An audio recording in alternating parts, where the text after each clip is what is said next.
ఒక లైన్ అంతే, రిక్వెస్టింగ్ అడుగుతున్నాం. ఒక లైన్ అంటే నేను ఒక లైన్ పడితే మీరు ఒక లైన్, అది అది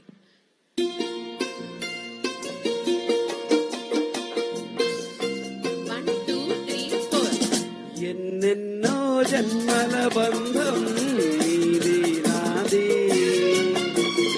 ఎందటికి మాయని మమత నాది నీది. ఒక్క క్షణం నిన్ను వీడి నేనుండలేను, ఒక్క క్షణం